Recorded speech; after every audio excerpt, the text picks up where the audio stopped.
Hello guys, the depth queen स्वागत करती है अपने डार्क डेप्थ वर्ल्ड में।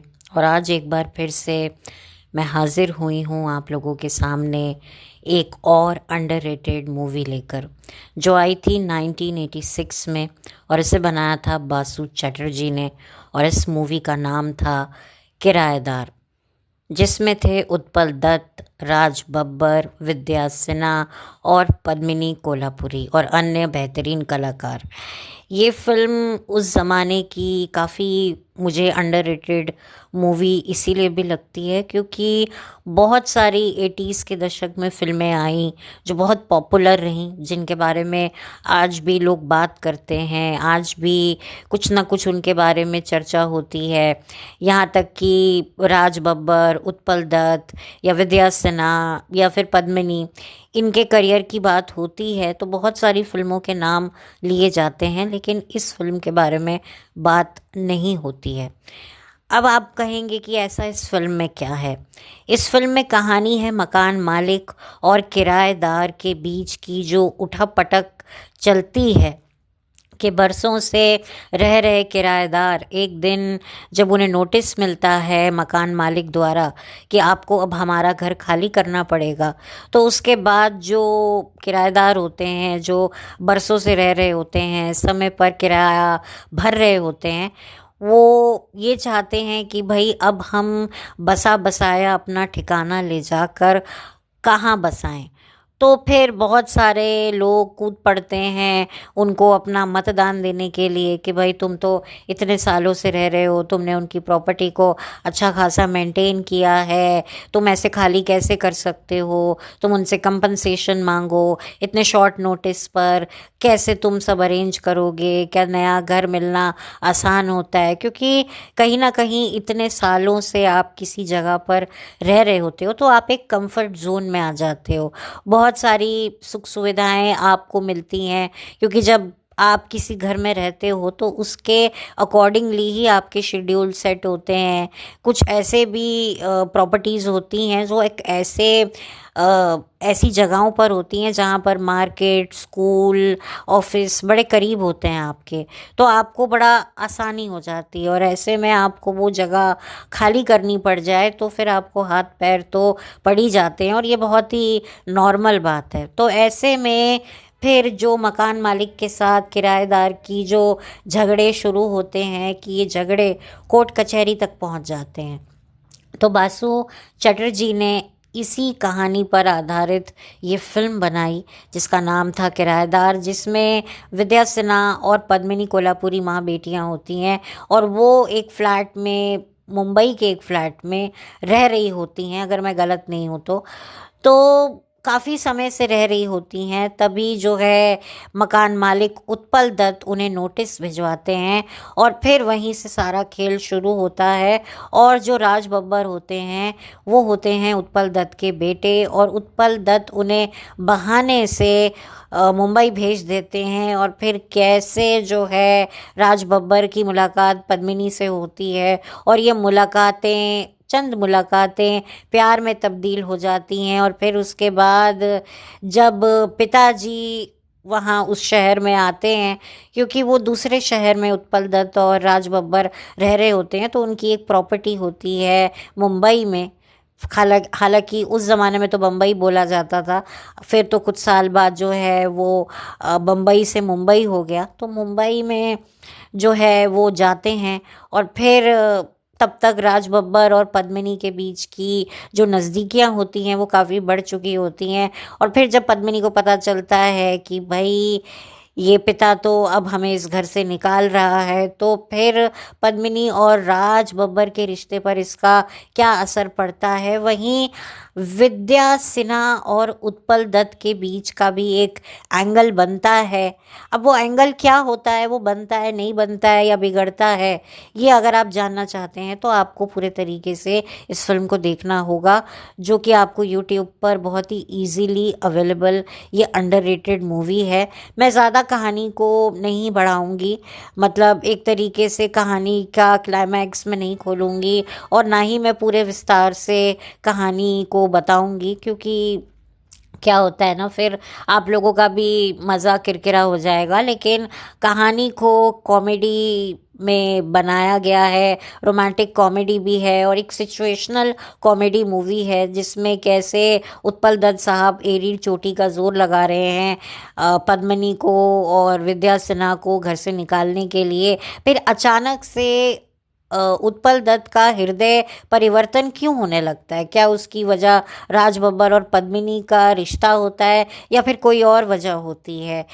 और वो वजह कहीं विद्या सिन्हा तो नहीं होती है? तो कुछ ऐसी बातें आपको फिल्म में जानने को मिलेंगी जो आपको गुदगुदाएंगी, हंसाएंगी, थोड़ा सा हैरत में भी डालेंगी और आपको एक रियलिटी के नज़दीक लेके जाएंगी, जो उस ज़माने में क्या इस ज़माने में भी होता है। और कुछ किराएदार और मकान मालिक के जो रिश्ते इतने ख़राब हो जाते हैं कि मामला कोर्ट कचहरी तक चला जाता है।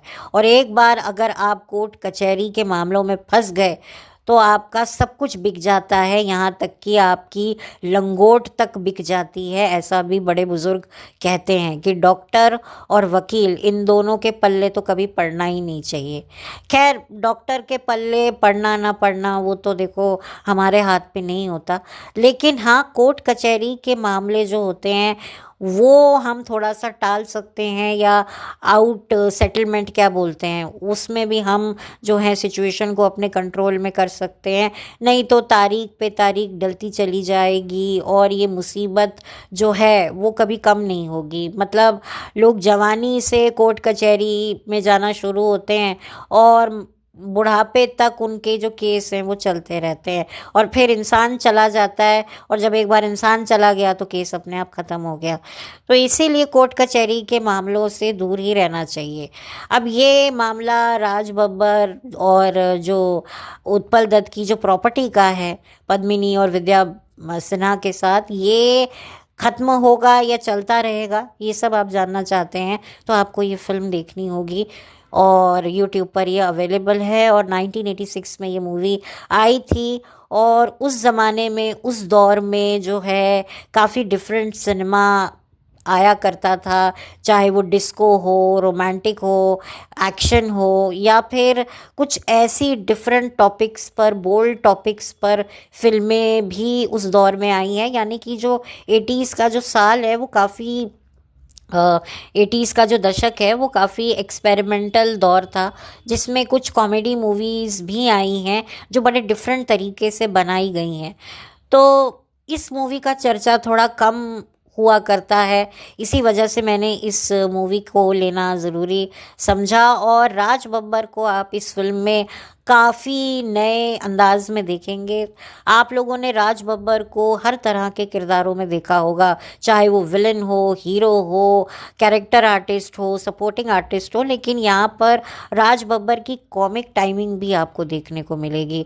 राज बब्बर की निजी ज़िंदगी भले ही बहुत कॉम्प्लिकेटेड क्यों ना हो, लेकिन उनका प्रोफेशनल लाइफ जो थी वो बड़ी क्लियर थी। उन्हें अपने टैलेंट का पता था कि मेरे में पोटेंशियल है। और आप लोगों को मैं बता दूं कि 1980 में राज बब्बर की इंसाफ का तराजू मूवी आई थी, और इस फिल्म से जो है राज बब्बर ने लड़कियों के मन में जो एक अजीब सी दहशत डाल दी थी, जैसे कि दुश्मन मूवी में आशुतोष राणा ने लड़कियों के, औरतों के मन में अपने लिए दहशत डाली थी, जो काजोल की थी, जिसके बारे में मैंने अपने चैनल पर बात भी की थी, जो 1998 में आई थी। वैसी ही दहशत राज बब्बर ने भी अपने किरदार से डाली थी, क्योंकि वो एक नहीं बल्कि दो दो लड़कियों की ज़िंदगी बर्बाद करता है। और वो दो लड़कियां होती हैं जीनत अमान और पद्मिनी कोल्हापुरी, जो सगी बहनें उस फिल्म में दिखाया गया है। तो काफ़ी बोल्ड ये फिल्म थी अपने दौर की, एक अमेरिकन फिल्म से ये इंस्पायर थी, और काफ़ी इस मूवी को उस दौर में एक तरीके से वो विमेन सेंट्रिक रोल था। मतलब जीनत अमान का भी, कि कैसे एक दरिंदा उसकी ज़िंदगी तो बर्बाद करता ही करता है और उसकी छोटी बहन की भी ज़िंदगी बर्बाद कर देता है, और वो उसे अपने हाथों से फिर मार देती है। तो फिर उसी के केस की सुनवाई होती है कि कैसे लड़कियों के साथ इस तरीके से जब ऐसा दरिंदगी वाला व्यवहार होता है, तो फिर एक औरत को फिर क्यों उससे सवाल पूछा जाता है? क्योंकि जब एक औरत के साथ कुछ गलत होता है तब कटघरे में बुलाकर उससे बकायदा एक एक सीन की डिटेलिंग ली जाती है कि कहाँ तुम्हारे हाथ रखा था, तुम चीखी थी, चिल्लाई थी, तुमने अपने आप को बचाने की कोशिश की थी। क्योंकि उसको उस इंसान, जिस इंसान ने उसके साथ इतना घिनौना अपराध किया है, उसको साबित करने के लिए उसको वापस से उस सीन को रिक्रिएट अपने माइंड में करके जज के सामने रखना पड़ता था। तो वो सारी जो मेंटल टॉर्चर कोर्ट रूम में जो एक औरत को भुगतना पड़ता है, पहले तो उसे शारीरिक तौर पर तो भुगता ही भुगता, साथ में कोर्ट में सबके सामने, मतलब अब तो खैर काफ़ी चीज़ों का ध्यान रखा जाता है, काफ़ी एक तो अब थोड़ा सा पर्दा भी रखा जाता है कि भाई कोई अनकंफर्टेबलनेस ना हो, बहुत सारी चीज़ों का अब ध्यान रखा जाता है, कोर्ट भी थोड़ा सेंसिटिव होता है। बट पहले के ज़माने में कैसी जो आपकी जो इंक्वायरी होती थी कोर्ट में, कैसे आपको अपनी, क्या बोलते हैं उसको, टेस्टमनी देते थे। तो ये सारी बातें आपको उस फिल्म में देखने को मिलेंगी कि कैसे एक औरत की धज्जियां उड़ाई जाती थी। उसको सिर्फ ये प्रूव करना है कि ये इंसान ही मेरा गुनहगार है, तो इसके लिए एक बार तो उसकी इज्जत उस आदमी ने उतारी, और दूसरी बात उस बेचारी औरत को भरे कोर्ट में अपनी खुद ही की इज्जत उतारनी पड़ती थी कि हाँ इसने मुझे ऐसे पकड़ा, ऐसे जकड़ा, ऐसे यहाँ हाथ लगाया। तो ये काफ़ी उस वक्त की काफ़ी बोल्ड फिल्म मानी जाती है। और जब आप इस फिल्म को देखते हैं, स्पेशली अगर महिलाएं इस फिल्म को देखेंगी, तो उनका तो खून ही खौल जाएगा। और राज बब्बर का अभिनय तो वाकई ऐसा था कि मतलब कोई भी लड़की अगर ये फिल्म आज की देखे तो मन करे कि राज बब्बर को पकड़ के पता नहीं बस धो डालो, क्योंकि वाकई, और ये बहुत बड़ी एक आर्टिस्ट के लिए जीत होती है कि जब उसको देखने वाले दर्शक दर्शक जो हैं वो वाकई उसको वो माने कि हाँ यही है। जैसे कि टीवी पर कई आर्टिस्ट जो काम करते हैं वो बताते हैं, जो एक ज़माने में सीरियल्स में काम किया करते थे, कि हम नेगेटिव रोल जब सीरियल्स में किया करते थे तो हम कहीं भी जाते थे तो लोग अपना जूता चप्पल लेकर हमारे पीछे भागने लग जाते थे कि तूने उस लड़की की ज़िंदगी बर्बाद कर दी, तूने ये कर दिया, तूने वो कर दिया। या कोई अगर कोई वैम्प है तो उसको मारने पीटने के लिए औरतें आ जाती थी कि तूने हमारी बहू की, ऑन स्क्रीन जो बहू है हमारी, उसको एक तरीके से एक सच्ची की बहू मानकर उसके पीछे तू पड़ गई है। मतलब लोग उस किरदार को सच मानने लग जाते थे कि हाँ भाई तू असली में हमारी बहू, हमारी देश की बहू के पीछे पड़ी हुई है। तो ये एक आर्टिस्ट के लिए बहुत बड़ी जीत होती है कि वो अपने किरदार में मतलब पब्लिक को ये यकीन दिला चुका है कि हाँ मैं गलत हूँ, मैं गलत हूँ, मैं बहुत बुरा हूँ या मैं बहुत बुरी हूँ। तो ये राज बब्बर का एक शानदार अभिनय इंसाफ का तराजू में उन्होंने किया था। अगर आप में हिम्मत है तो आप इस फिल्म को देखिए। स्पेशली लड़कियों को तो मैं नहीं चाहूँगी कि वो फिल्म देखें, बट उस वक्त काफ़ी बोल्ड तरीके से चीज़ों को दिखाया गया जो उस ज़माने के हिसाब से बहुत बड़ी बात थी। आज तो खैर ज़माना बहुत बदल गया है, ओटीटी पर तो सब कुछ सरेआम है, लेकिन पर्दे पर वो चीज़ें दिखाना वो बहुत मतलब एक बड़ी बात थी। तो राज बब्बर जी का मैंने उनके बारे में बात करी, और अब मैं बात करूंगी पद्मिनी कोल्हापुरी जी की। पद्मिनी कोल्हापुरी जी का एक तरीके से लता मंगेशकर और आशा भोसले का एक फैमिली कनेक्शन बनता है, यानी कि जो आशा भोसले और लता मंगेशकर के परिवार से, मैं कहूँगी खाली सिर्फ उन दोनों से ही नहीं बल्कि उनके परिवार से भी पद्मिनी का एक रिश्ता निकलता है। और कोरस में जब वो छोटी थी, फिल्मों में जो गाने कोरस में जो ढेर सारे बच्चों की आवाज़ों में पद्मिनी की भी आवाज़ें आपको सुनाई देंगी। उन्होंने भी कुछ फिल्मों में गाया हुआ है, और फिर उसके बाद वो चाइल्ड आर्टिस्ट भी रही हैं, और फिर जो है धीरे धीरे उन्होंने फिल्मों में काम करना शुरू किया। जैसे कि मैंने इंसाफ का तराजू मूवी के बारे में बात करी, और कई फिल्मों में उन्होंने अपना अभिनय करना शुरू किया। लेकिन उनके करियर की सबसे ज़्यादा टॉक अबाउट मूवी की अगर मैं लिस्ट बनाऊं तो उसमें से प्रेम रोग, सबसे पहले नंबर पर आएगी, क्योंकि इसी फिल्म से जो है पद्मिनी ने एज एन एक्ट्रेस अपनी शुरुआत की है। जहाँ तक मुझे पता है, मैं गलत भी हो सकती हूँ, लेकिन इसी फिल्म से जो है पद्मिनी को एक काफ़ी अच्छा अटेंशन मिला था। ये फिल्म राज कपूर साहब ने बनाई थी और उनके ऑपोजिट थे ऋषि कपूर। ये फिल्म आधारित थी विधवाओं के रीमैरिज को लेकर, कि कैसे एक ज़माने में विधवाओं को कैसे दुत्कार कर रखा जाता था समाज से, समाज की होकर भी उन्हें समाज से बेदखल किया जाता था। अगर आप लोगों ने इतिहास पढ़ा होगा तो आप लोग भी जानते होंगे कि कोई औरत अगर विधवा हो जाती थी, स्पेशली अगर वो औरत कम उम्र की है और वो विधवा हो गई है, तो उस बेचारी को कितनी यातनाओं का सामना करना पड़ता था। वो कहीं पर भी सुरक्षित नहीं होती थी। आसपास उनको जिस नज़रों से देखा जाता था, कुछ लोग उनको हवसी नज़रों से देखते थे तो कुछ मनहूसियत की नज़रों से देखते थे कि भाई सुबह सुबह विधवा को देख लिया, अब तो मेरा पूरा जीवन क्या, आज का जो दिन है वही सत्यानाश गुजरेगा और पता नहीं कल का भी क्या ठिकाना बनेगा। ऐसे विधवाओं के लिए जो अभिप्राय सेट किए जाते थे कि भाई विधवा तो मतलब एक अभिशाप है, विधवाओं को तो दूर रखो, कोई भी शादी ब्याह का कोई भी शुभ अवसर हो, शुभ पर्व हो, तो विधवाओं को तो दूर ही रखा जाता था। उनका खाना पीना, रहना सहना, पहनना ओढ़ना, सब कुछ बड़ा ही डिफरेंट होता था एक तरीके से। मतलब आज तो मैं काफ़ी ज़्यादा शुक्रगुजार हूँ कि भाई लोगों की सोच बदली है।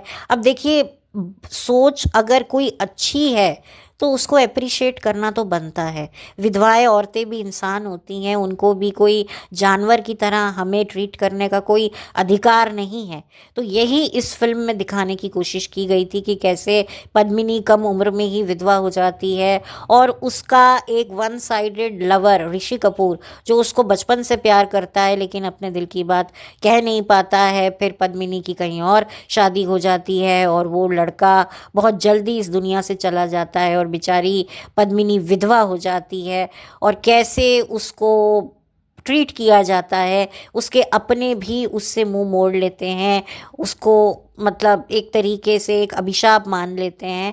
तो ये सारी जो फिल्म में आपको ये सारी सिचुएशन देखने को मिलेगी। और ये फिल्म काफ़ी, ऑफ कोर्स राज कपूर साहब हर एक चीज़ डिटेलिंग पर वर्क करते थे, तो ये फिल्म भी काफ़ी डिटेलिंग से बनाई गई है और इसको काफ़ी लोगों ने अप्रिशिएट भी किया। तो एक तरीके से एक डिफरेंट, एक क्रांतिकारी सब्जेक्ट पर राज कपूर साहब ने ये फिल्म बनाई थी और आज भी इस फिल्म को देखा जाता है। इसका गाना, ये गलियां ये चौबारा, यहाँ आना ना दोबारा, हर लड़की का ये उस वक्त का फेवरेट सॉन्ग होता था जिस लड़की की शादी होने वाली होती थी। और वाकई मतलब हर लड़की इस पर नाचती थी और बाद में फिर रोती भी थी, क्योंकि वाकई जब लड़की की शादी जिस दिन से तय हो जाती है उस दिन उसका खुद का ही घर, उसका ही आंगन उससे पराया हो जाता है। ऐसा पहले के ज़माने में कहा जाता था, अब तो खैर बात बड़ी अलग हो गई है।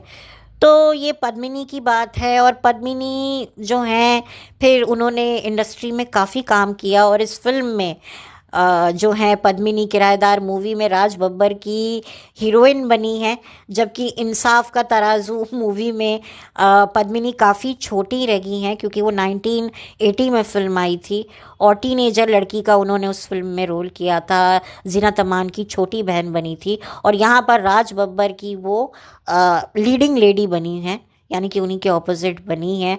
तो ये काफ़ी अच्छा ग्रोथ पद्मिनी का भी रहा और पद्मिनी ने काफ़ी अच्छे रोल डिफरेंट किए। और फिर उन्होंने शादी कर ली, उनके जो हस्बैंड हैं वो प्रोड्यूसर रह चुके हैं और उनकी बहन, सगी बहन की शादी शक्ति कपूर से हो रखी है। और शक्ति कपूर और उनकी बहन की बेटी श्रद्धा कपूर बॉलीवुड में स्त्री बनकर जो हैं आपको नज़र आती हैं। तो एक तरीके से श्रद्धा का जो बॉलीवुड से जो एक कहते हैं ना कि एक लगाव ही नहीं है, बल्कि वो इसी बॉलीवुड की हैं और उनका बेटा भी शायद बॉलीवुड में लॉन्च हो चुका है या होने वाला है, मुझे ज़्यादा पता नहीं है, लेकिन उनका बेटा भी इसी प्रोफेशन, एक्टिंग प्रोफेशन में है। और मैं आपको बता दूं कि मैंने शायद पहले भी ये बात बोली थी, क्योंकि सास भी कभी बहू थी में जब स्मृति ईरानी को रिप्लेसमेंट की बात चल रही थी, तो पद्मिनी का, कोल्हापुरी का भी नाम आया था कि वो तुलसी का किरदार निभाएंगी स्मृति की जगह पर, लेकिन बाजी मारी गौतमी कपूर ने। तो ये पद्मिनी कोल्हापुरी की बात हो गई। अब मैं बात करूंगी विद्या सिन्हा के बारे में। तो विद्या सिन्हा जी ने काफ़ी फिल्मों में काम किया, बड़े बड़े एक्टर्स के साथ काम किया, लेकिन उनकी दो फिल्में ऐसी हैं जो उनकी एक तरीके से करियर की पहचान है। पहला तो छोटी सी बात, और दूसरी मूवी थी रजनीगंधा। जो छोटी सी बात थी वो अमोल पालेकर साहब की थी, और असरानी साहब, अशोक कुमार, ये काफ़ी मतलब अपने ज़माने की पसंदीदार फिल्म है, और मैंने भी इस फिल्म को कई बार देखा है।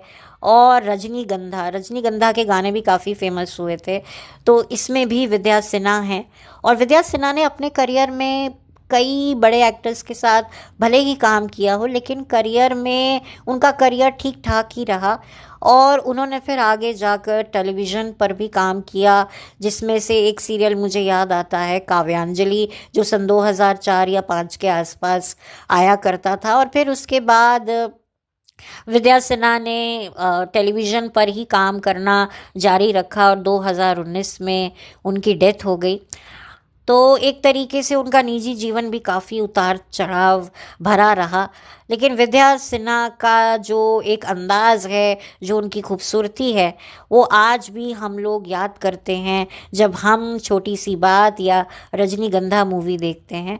अब मैं बात करूंगी उत्पल दत्त साहब की। उत्पल दत्त साहब अपने आप में ही एक इंस्टीट्यूशन मैं उन्हें मानती हूँ, चाहे कॉमेडी हो, चाहे सीरियस हो, चाहे विलन हो। उन्होंने हर किरदार में एक अजीब ही छाप छोड़ी है, जिस छाप को मुझे लगता है बहुत से लोग अभी भी मिस करते हैं। क्योंकि उत्पल दत्त साहब का जो स्टाइल था, जो उनकी कॉमिक टाइमिंग थी, वो बड़ी ज़बरदस्त थी। और मैंने सुना है, इनफैक्ट मैंने देखा भी है कि उन्होंने एक सीरियल ब्योमकेश बख्शी के एक एपिसोड में भी उन्होंने काम किया है। और फिर 90s, अर्ली 90s में ही ये शो आया करता था, शायद 93 या 94 के आसपास ये शो आया करता था, मे बी शायद 92। मैंने इस सीरियल के बारे में बात करी भी है अपने चैनल पर, या नहीं करी है मुझे ध्यान नहीं है, लेकिन मैंने शायद कई बार इसका जिक्र किया है ब्योमकेश बख्शी का। तो उसके भी एक एपिसोड में उत्पल दत्त साहब थे, और बहुत ही उन्होंने दूसरी लैंग्वेजेस में भी काम किया, और उनका एक बहुत ही लंबा करियर रहा, और बड़ा ही यादगार करियर उन्होंने बनाया। और अगर आप देखें तो उन्होंने इतना कुछ हम लोगों को देकर गए हैं एज अ गिफ्ट, एक लाइफ टाइम गिफ्ट। उन्होंने अपने जो अभिनय के ज़रिए जो ऐसे किरदार हमें दिए हैं, जो हम आज भी याद रखते हैं। और इसका जीता जागता अगर एक फ़िल्म का मैं जिक्र ना करूं तो वो थी अमोल पालेकर के साथ गोलमाल, जो जिसमें उन्होंने जो काम किया है, जो एक खड़ूस बॉस का जो किरदार उन्होंने निभाया है, और किस तरीके से वो अपने एम्प्लॉय की सादगी देखकर इतने प्रभावित हो जाते हैं कि वो अपनी बेटी से गाना, उसे पढ़ाने के लिए, पहले तो एक भाई को पढ़ाने के लिए और दूसरे भाई को गाना गवाने के लिए अपने घर पे बुला लेते हैं। और उनका जो वो बोलने का, चलने का, और जो उनका जो एक एक्सप्रेशन वो देते थे, वो मतलब आप कह सकते हैं कि किसी में भी देने की वो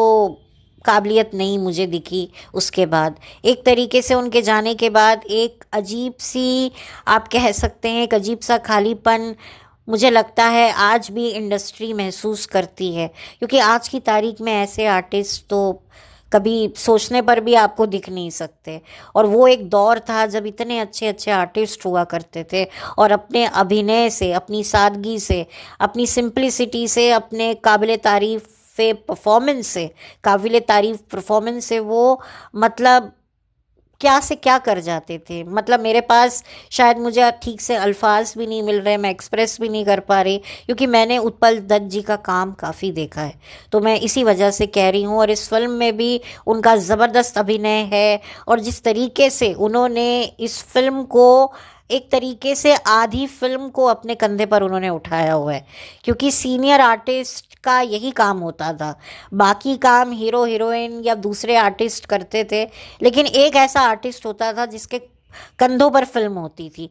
मतलब 50%, मैं कहूँगी 50% से भी ज़्यादा उत्पल दत्त साहब ने बहुत ही उम्दा परफॉर्मेंस दी है इस फिल्म में। इनफैक्ट वो परफॉर्मर ही इतने अच्छे, उनकी चाहे सीरियस रोल हो, चाहे उनका विलन का किरदार हो, मतलब मैं कह ही नहीं सकती कि नहीं इसमें उनका काम अच्छा नहीं था या उनका काम अच्छा था। मैं रेट ही नहीं कर सकती, मेरी इतनी हैसियत ही नहीं है।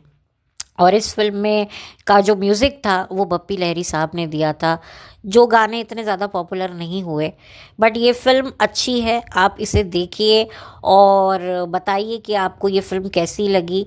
और मेरे चैनल को सब्सक्राइब कीजिए, वीडियो को लाइक कीजिए, कुछ कमेंट लिखना चाहते हैं तो कमेंट सेक्शन मेरा हाजिर है। और मेरा ये वीडियो आपको अच्छा लगा हो तो ज़रूर से आप इसे किसी और के साथ शेयर करना चाहते हैं इस वीडियो को तो ज़रूर कीजिए, मुझे कोई एतराज़ नहीं है। बहुत जल्दी मिलूंगी आपसे एक नए वीडियो के साथ, तब तक के लिए thank you so much, have a blessed day, thank you.